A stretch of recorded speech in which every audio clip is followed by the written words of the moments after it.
Hi, everybody. 2021 is beginning on a sad note with the news today of the passing of Alexi Laiho. He was the guitarist, vocalist, founding member, composer of the melodic death metal band Children of Bodom. Alexi was a virtuosic guitar player, and in a lot of ways, I think he ushered in a new wave of virtuoso playing this in the late 90s and the early 2000s. In fact, my first sort of exposure to him was on a cover of a guitar magazine.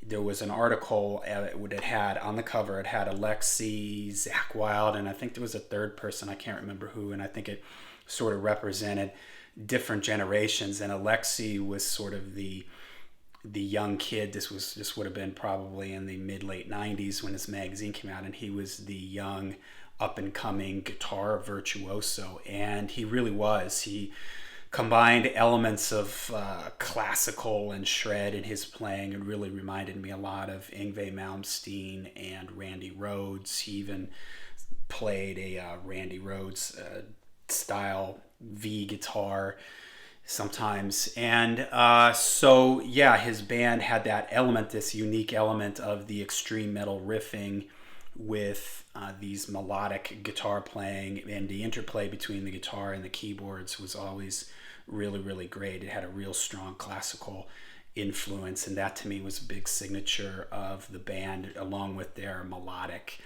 death metal style. I was really only familiar with their first couple of albums. The first album that I got from them was Hate Breeder. I'll try to hold this with no glare.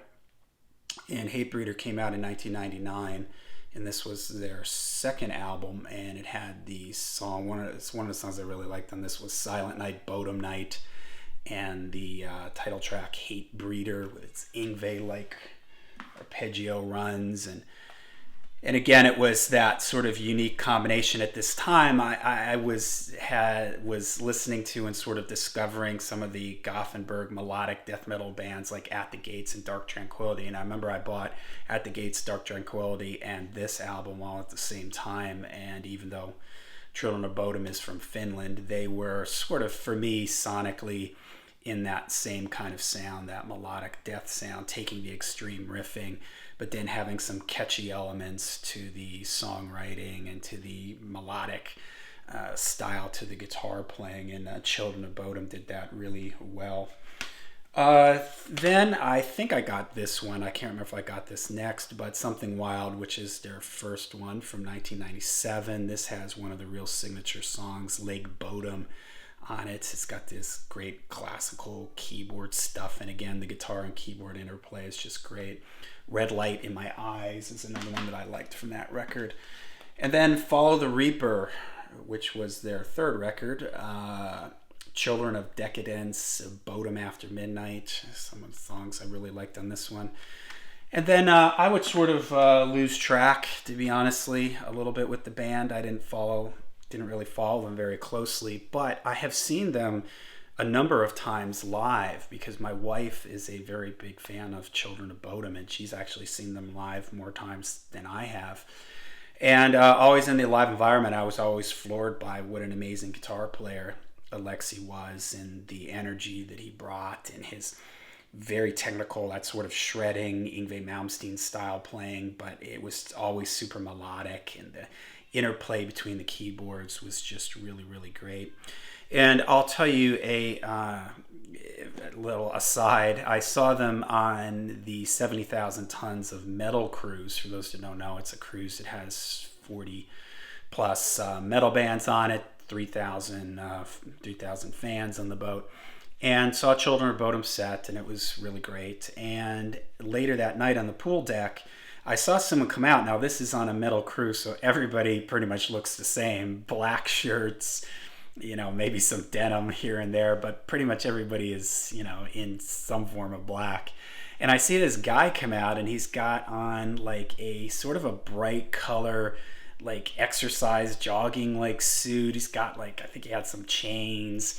like gold chains around his neck, and he had like a baseball hat on that had like gold lettering or something on it. It looked like a modern rapper or something. And I looked and I was like, who is that? Or it just stood out, in this sea of everyone in black, all these metalheads, and here it was Alexi. And I thought, wow, man, that's like really cool that he's got his own style.